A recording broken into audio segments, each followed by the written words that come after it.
گرفتاری کا آرڈر کہ گرفتار کر اور سزائے موت سنانے سے پہلے میرے دربار میں ان سے سوال کیا کہ تمہاری میرے بارے میں رائے کیا ہے؟ عجیب غریب جواب میں انت قاصد و عادل. اب ظاہر ہے کہ قسط و عدل جو ہے اعتدال جو ہے یا قسط ہے برابر افراد و تفریق سے ہے یہ تو توصیفی اور اوصاف ہے. تو لوگوں کو بڑی حیرانی ہوئی کہ بات دیکھیے کیا ہے ہمیشہ شمشیر برہنہ دے ایسا لگتا ہے کہ موت کے خوف سے انہوں نے اپنا موقف جو ہے تبدیل کر میں کہتا ہوں حاسد حجاج بن یوسف کی ایک خوبی بھی تھی اور خوبی یہ ہے کہ وہ عجمی الاصل ہونے کے باوجود عربی زبان و ادب اور اس کو بھرپور قبول حاصل اور دوسری خوبی یہ تھی کہ قرآن کریم کے الفاظ کے مواقع استعمال پر اس کی بڑی گہری نظر اس نے پوچھا لوگوں سے کہ تم سمجھے انہوں نے کیا کہا یہ تو آپ کو عادل اور اعتدال اور قسط کے علم پر کہا کہ نہیں اس نے مجھے کہا ہے کہ تو جہنمی اور کافر ہے. جب انہوں نے قاصد کا لفظ استعمال کیا تو وہاں اس کی مراد تھی وہ کہ وام والقاسطون فقالوا لجہنم حطب کہ جو ظالم لوگ ہیں وہ ان کا ٹھکانہ جو ہے وہ جہنم کا نہیں کرنا ہے. تو لفظ قسط عدل جو ہے اس کے بارے میں بات رہنے نے لکھا ہے کہ یہ الفاظ متضاد معنی میں ہے. ظلم و جبر بھی ہے اور برابری اور انصاف بھی ہے.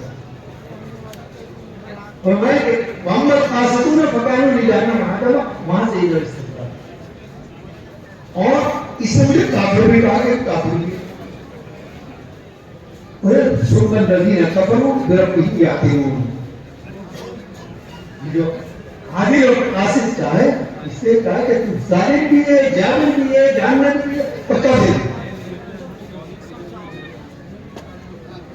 تو یہ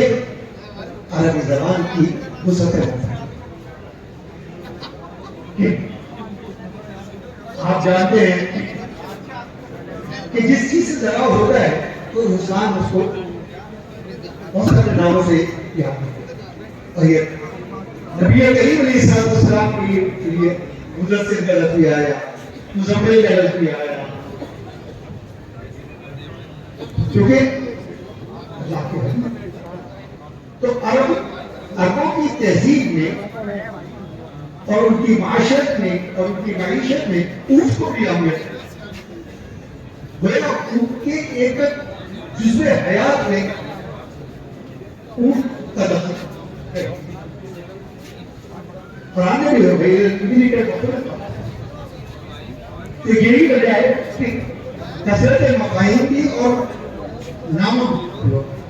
تو ایڈر لوگ لکھتے ہیں کہ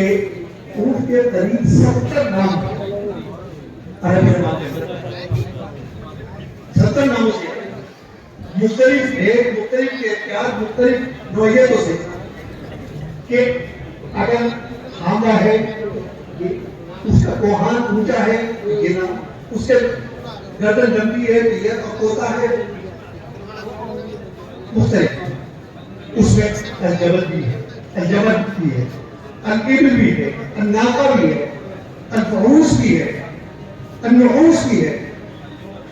القصائل بھی ہے الحائل بھی ہے. تو بلکہ ایک صاحب اگرچہ وہ مذہب ہے عربی زبان و ادب کے بڑے اچھے مسئلے ہیں انہوں نے کہا کہ اگر عربی زبان کے اندر آپ کو کوئی بڑا متفق سے لفظ نظر آئے تو آپ کے سمجھنے اس کا معنی مشکل ہے. تو میں آج یہ کر رہا تھا کہ عربی زبان کی کچھ خصوصیات جو دوسری زبانوں میں نہیں. دوسری بات چیز یہ کہ وہ کسی بھی چیز کی حقیقت کو، اس کی ماہیت کو ایک جب پیدا کرنے کی